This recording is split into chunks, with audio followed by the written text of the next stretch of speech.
Hey everybody, welcome to Drive Thru Review 211.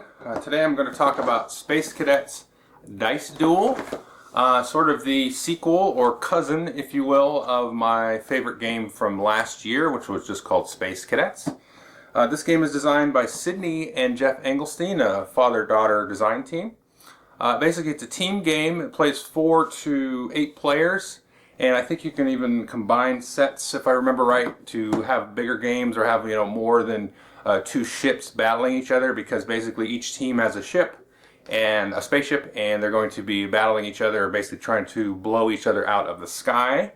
And it has sort of a real-time dice aspect. We have different stations like shields and weapons and the helm to fly the ship around that players are going to be operating and using the dice to operate the different stations and maneuver the ship and blast the other guy out of the sky. So let's take a look at how it works, and I will tell you what I think about it when I come back. Okay, I've got the board set up here. We've got a ship in each corner. So you can see here we've got a black ship for the black team, and then up in this corner there's a white spaceship for the white team. And you're going to be maneuvering these ships through these different square spaces here, trying not to run into these nebula tokens here, as well as these asteroids here. And these are randomly put out, into sort of a even agreed upon manner. You can actually use the little square boards from the Space Cadets original game and make your map that way if you want. There also will have these crystals here on these different spaces. You can see, maybe if I zoom in a little bit better, you can see there's different die indicators here, a certain amount of pips, and these are going to indicate where they may come out. If you've acquired them and then used them for different special abilities, they're going to get put back on the board. Now, as I said, there's a whole bunch of different stations to do the different actions, to fly around, to shoot, to buff up your shields, all kinds of stuff. And so you've got these little placards here with different dice depicted on them, and you've got a whole ton of dice. So let me talk about them real quickly individually to give you an idea of what you might be doing. Now, the game is meant to be played in teams. I did try it with a one-on-one, and you can do it. It's not as fun. The game doesn't say to do it with 2 players, but you can do it. It was pretty hectic and sort of nightmarish in a way, but it definitely is better, and it definitely is meant to be a team game, and I think that's really where this kind of excels, at least in my collection. Sort of a spoiler there, but it definitely is a great team game, 2-on-2, 3-on-3. So the first thing that you're going to be focusing on in terms of the team play are these sort of normal looking dice with the 1 through 6. And these are focused on what we call here the engineering here. So engineering, you can see you got 1, 2, 3, 4, 5. And so basically what you're going to be doing on your turn is constantly rolling these dice, trying to get them to match what you want. And once you get these dice matching a station that you want to sort of activate and use, you're going to take the like colored dice and make them do what you want. So if you want to get some weapons going, you've got to roll some 1s and then hand the 1s over to whoever may be in charge of the weapons, and they're going to be able to roll basically 1 dice for each dice that you hand them. So if we had, let's see, handed them 2 1s here. So we're going to be rolling our engineering dice constantly. We've got 2 1s. We can hand them over to the weapons guy, and then he can roll 1 dice per weapon you handed him. So he's got these 2. So he's going to be rolling these constantly, trying to get these to match the symbol that is required for the current situation on the board. And basically, you're just going to be non-stop rolling dice until you blow the other guy out of the sky. So let's talk about this in a little bit more detail. So what you want to do is maybe make somebody that's in charge of just engineering, and they'll be, in charge of passing dice off to the other person or other players. But what is interesting is that you can actually sort of share the stations if you wish. So as different things happen, different situations arise on the board, you're going to be sort of changing hats, as it were, to, take care of the sensors versus the weapons and so on. So again, these are just basically going to be charging up the stations, rolling the dice, trying to match the numbers, and then giving that person or even taking them yourself, and then using the stations and activating them. That's all the engineering is going to do, is try to activate the other stations. So let's look at weapons first. So if we look at weapons here, we basically have a sort of a front bay and a rear bay of weapons here. So you can basically load 2 torpedoes in the front, or 2 in the back, or 1 in each, because you've got 6 of these red die. And what you're trying to do when you fire is get these to line up and to make a full torpedo. So we've got a front and a back there, and then we also have a middle here. So once you get these, then you can actually take this and then load it directly into the bay here. So now you've got a torpedo primed and ready to fire. And as you can see here, you have sort of an indicator of what's going to be in range of your ship. I'm going to talk a little bit more about firing and that whole sequence in a second, but this you can see. So if you have the first 3 squares directly in front of the way your ship is facing, and then the next 5, and then 7, and then so on out from there, and then also the rear here. So just to give you a visual example on the board here, let's say we have the white ship, it's facing this direction. We could hit the ship if it was in any of these 3 spots, any of the 5 in front of there, and then 7, and then so on out that way. So if the ship was to the side of it here, and we were facing that way, obviously you could not target it with your weapon system. The next station here is the sensors, and these are basically the green die, and these are sort of dual purpose here. Now you will see on some of these dice there is a symbol that is not used. It's slated for an expansion, so a couple of dice have this. But basically what you're trying to roll on this dice here is either these targeting reticles or these little sort of focus symbols here. And you can see you've got 2 sort of areas on your sensors board. You have an area where you'll put targeting reticles and another area where you'll put the jammers. So we put these here, and we're basically trying to get a lock on the target ship. And the jammers are trying to jam their target. So if we had this kind of situation here, basically what this means is you're going to take the distance between your ship and the enemy ship. So let's say the ship was up here in this square. So this is a distance of 1, 2, and 3 because you don't do diagonals. So in this case, we wouldn't even be able to hit the ship because we've only got 2 targeting reticles. We'll need 3. So if we had to roll this here, we've got 1, 2, 3, and then we can hit it. But if the other ship has any jammers, we've got to add that to our required amount of targeting here. So if the other ship had these 2 showing, we'd have 1, 2, 3, 4, 5. So we'd need 5 total targeting to even hit that ship. So one thing that you can do is that you can actually fire at a ship that's within your range, again 3, 5, 7, and you can fire that, and even if you can't necessarily hit them because they're so buffed up with all of the different jammers here, you can basically clear that off. So what happens when you fire is not only will you clear the torpedo from the bay that you fired, but you're also going to clear off any targeting dice that you have, and then the enemy will clear off any jammers that they have. So you basically sort of fired a missile and it's sort of, messed up everybody's radar, and we've got to sort of start over from the beginning. Now the next dice that we see here is the tractor beam, and the tractor beam is a very interesting little setup here. So these are the orange dice that you're going to be rolling here, and these have a sort of twofold effect. Now if you want to target and tractor beam in, you're going to need these different energy things here. So if you have these little lightning bolts, then you can try to tractor beam in these crystals, which you can use to sort of enhance your abilities, which we'll talk about at the end. Or you can even push the ship in a direction, basically around it. So if this white one was here and we were able to target it with the tractor beam, we could push it into any of the squares directly around it, even diagonal in this case. Now to be able to tractor beam a ship, you need basically double the distance. You don't consider the jammers here, but double the distance in lightning bolts. So here we're 1, 2 spaces away, so we're going to need 4 of these energy symbols here to be able to maybe push it into a nebula or to an asteroid. And when you hit the nebula or the asteroid, you're going to basically have to clear off shields or green dice, sensor dice. So you don't want to fly into those. You may fly into those all by yourself, but you try not to do that. So that's what the tractor beam is either for sucking in the energy crystals or possibly moving the ship into a bad position, or maybe even pushing them into or out of range, because again, remember, if you're like behind the guy and not facing them, then you're not in range. The other thing that you can do is you can try to get these mines here. So each team has 2 mines, which will just go in these little slots here, and then you can take and then basically store up a die here. And let's say I could use this and use the B one, and then I can use it to drop a mine where I am. And then any ship that flies into that is going to take 1 damage. Doesn't matter shields or anything like that. Even you could fly into your own mines if you're not careful. So each team has 2 mines that they can use through the whole game. The next station here is the shields, and this is a little bit bigger of a board here. And these are going to be using the blue dice here. So if we look at the dice here, you're going to be rolling these constantly, and you can see that they're going to have little pips on the side, and that's going to show you where to put the shields. So if I had rolled like this, I'd have the 4 pips there, the 1 pip, and let's do another 1 pip here. So I could basically have 2 shields in the front of my ship, because this is basically the nose here, and you've got the left and right, and then the rear. So the rear and the right hand side, I've basically got no shields. So if I take a hit, boom, I'm just taking a damage there. Now if a missile or torpedo comes in on this side or this side, then the attacker is going to have to roll. So let's talk a little bit about how the firing is going to work. Well, during a game, basically it's non-stop dice rolling. You're going to be rolling energy die and station dice constantly, until somebody says fire 1 or fire 2. Now, if you have more than one torpedo, you can yell fire 2 and fire both of them. If you've got 2, you could also just say fire 1 and only decide to fire one of the torpedoes there.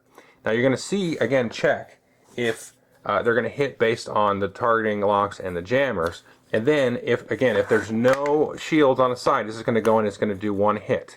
And I should say that it's going to take 4 hits and then the ship's destroyed. But if there's any shields on here, you're going to take and roll these red dice. So if you had fired this missile, you're going to basically roll the dice based on the number of torpedoes you fired. So let's say we had fired 2 torpedoes, and then we're basically going to roll 1 and then the other. So for each shield die in the direction that you hit it, so let's say you hit it in the front, we basically would need, in this case, 1 hit to be able to penetrate that 1 shield. Now if there were 2 shield dice here, we would need to roll 2 hits here, and if there's 3, you just won't hit it, the shields will absorb it. Now, after determining if you damage it, you mark the damage on the board there, but either way, you're going to clear off the shield. So again, you can sort of fire sort of test torpedoes, sort of probing, warning shots, if you will, just to get them to clear off shields, and again, the sensor dice here. So you're basically going to roll these, and then you roll 1 for each torpedo, and then in this case you want to roll the damage symbol to do the damage. Finally, we have the helm, which is probably the most important thing, and it's kind of like Space Cadets, where this is sort of the trickiest station to do, but it's not quite as tricky as it is in Space Cadets. So in this case we have 3 of these movement dice here. So for each 5 that I have, I can be rolling 1 die. And so once I get a direction that I want to move, I can put it here, and then that is locked in. This is locked in until I have all 3 dice placed here. So let's just place some random dice here and see what happens. So basically what this means, let's say I had done this, and I'm just going to put my white ship here. So once I place all 3 of these, then I'm going to move all of these steps, and then these will clear off. So this is basically going to move forward once, and then turn left, and then forward once right into the nebula, and then turn left. So once you have 3 of these locked in, then you're going to move. So the other thing to keep in mind here is you can see the nebula will clear off 2 of your sensor die, your green dice, and if you run into asteroid field, it'll clear off 2 of your shield die. That's the player's choice. So that's how moving works. You're going to roll these. Some of these will let you move 2 spaces forward and things like that. So basically, it's like I said, you're going to be constantly rolling energy dice, trying to figure out which station you want to put the energy dice in, and then you're going to roll dice for each energy dice that you have. So example, if I get a 1 and I got this, and then I roll, and I've got it locked in, I need to wait for another one to come in before I can roll. But again, you can hand them as much as you want. I could give the weapons guy 4 of these, and they can be rolling 4 dice constantly. And once they lock it in, then you can pass the energy die back, and we can kind of try to sort of basically get the energy flowing and the different tasks involved with flying and maneuvering and blowing people out of the sky. The game situation is really going to change the stations that you want to focus on based on where the different ships are, where you are on the board, all those different kinds of things. So that's really going to be interesting at how the team works together and deals with what tasks need to be done, which are pertinent to the situation involved. Now, as you take damage, what you're going to have to do is take energy dice here and then start losing them. So you're going to ship's basically going to lose energy as the game goes on, and then boom, once the 4th damage is taken, then that ship's out of the game. The other team has won. Now you've also got a storage bay here for any energy crystals that you may collect. And then when you use the energy crystal, and there's some icons here that show you what they're going to be used for, you're going to take and put these here in the center. And then anytime anybody fires a weapon, we're going to take one of these dice and roll and see where it comes back out. So we rolled a 5. So this one will come out on the 5 spot, wherever that is, that's over here. And then you roll another die for the other energy crystal and put it back on the board. So what do these energy crystals do here? So let's zoom in. So you basically have 3 different actions that's available to each team. You can spend 1 energy crystal to basically take a die of any color and then set it exactly to what you want it and then put it on the board. You don't need any energy, white dice to do that. You just spend the energy crystal and then boom, you can get a much needed die right there for you. The other one, and this is a pretty interesting one here, you can spend an energy crystal and basically move to some of these spots on the board where that energy locations are at. In that case, you basically will roll 2 dice, and then you'll be able to pick one of the spots. So we got the 3 and the 4, so we can move here or here, and that's kind of an interesting way to try to, jump out of, enemy sights. If you've got, nothing else to do, you're kind of low on shields, you need some time to sort of fly around and recover. The other thing you can do is you can actually sort of somewhat repair your ship, but not really. So what this is you take 2 energies here, you can see that, and then you can fill in one of the spots where you took damage. So let's say we had taken some damage here, and I'm going to take 2 of these. Basically, I'm going to get that energy back and then mark this spot with an energy crystal. I've still taken that 3rd piece of damage, but I've gotten a energy die back. And then you take the other one that you had to spend, because remember you got to spend 2, and then you put that up there in the center, and then that'll come back on to the board. And that's pretty much how the game works. Okay, I hope you enjoyed the overview. Like I said at the beginning of the video, Space Cadets was my sort of #1 favorite game from last year. Is this game as good as Space Cadets? I don't know. They're very different. This game is super fun. It's probably just as fun as Space Cadets. It has like a super stressful, real-time stuff happening, which is, just like Space Cadets in a sense. But I really like it. But what I really like about this game, I'm not going to answer if I like it better or not. I just can't do it because I really, I was very impressed by the Space Cadets design, first of all, and I'm also very impressed by this design. But sometimes it's hard. You just keep lavishing praise on people. Sometimes it gets a little bit, I don't know. It's just awkward sometimes.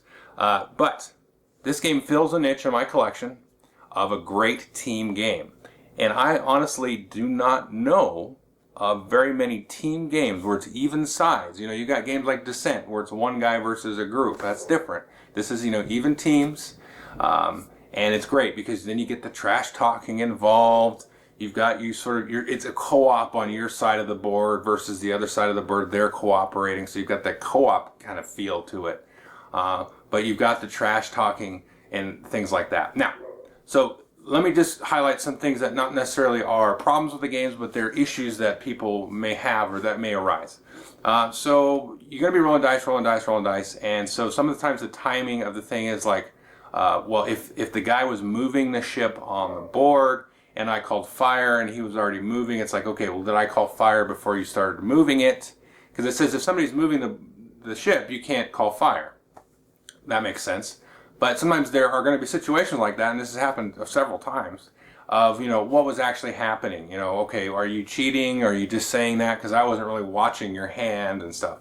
So you got to play with people that are going to be good sports. And thankfully, my group is full of people like that, and it's not a big deal. But you're going to have issues like that, and I could see if you're playing with somebody that gets a little bit, they got a temper or something, I could see it, causing an issue there.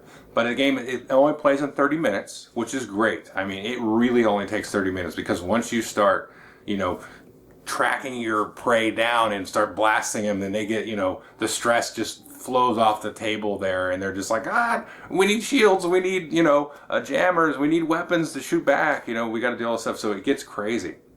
So the cool thing is, interesting part about the game, I really liked about it, is it's sort of like these, it's difficult to describe, you have these like concentric circles of cooperativeness. So, maybe I will be focused on energy if my partner is focused very much on shields or weapons or whatever. And based on how you divide up, the stations between the team, you're going to be kind of playing different roles and kind of basically bouncing between energy and, and the actual dice. So there's some interesting things that happen sort of with the team dynamics that way of, I'll be rolling energy with one and then doing the shields with the other, and then, really trying to keep an eye on my partners, and basically a sort of a concern, an empathy, if you will, for their situation of not being able to get enough dice to complete a torpedo or whatever it is. And so that kind of interesting dynamic is pretty cool. And the way that, even though I'm not at the station necessarily rolling those specific dice, I have a concern in influences, kind of what I'm doing at my station. So that's a very interesting sort of aspect to the game where, they've got jammers, they're moving in a certain direction, and then maybe I'm doing the shields. I need to be, conscious of where to put the shields and things like that. So that kind of stuff happens quite a bit. The cool thing is it's very much sort of a party game in a way, very fun, sort of loud, raucous game, but it has lots of strategy in it. And that's one of the things with Space Cadets. Yes, it's a bunch of mini games in that case, and it's very simple mini games. But there are strategic things that you can do. There's strategic, maybe not the right word, maybe more tactical. But it's like, okay, do we use the warp jump to get away?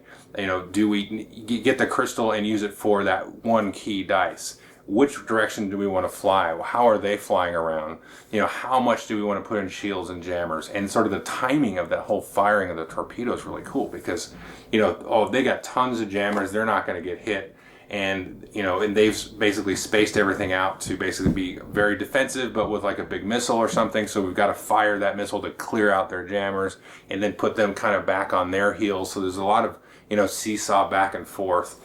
And it does elicit some of that sort of those moments in like a Star Trek or a Star Wars where the ship's taking a lot of damage, the shields are down, and they've got to, scrape for their last shot. So, and the games have usually been really close. So that's a neat thing because you kind of come down to that last die roll. And it's, yes, it's just rolling dice, which, frankly, I wasn't a fan of in Escape. But this one, because of the interaction between the players and team against team, I think it elevates it into that next level. Now, one thing that I've thought of, just kind of throwing it out there while we were playing this is kind of a mini game taken out of Space Cadets. Now, this particular mechanic isn't from Space Cadets. I mean, it's kind of like from the, what was it? When you do the jump, you have the die rolling Yahtzee kind of thing happening there.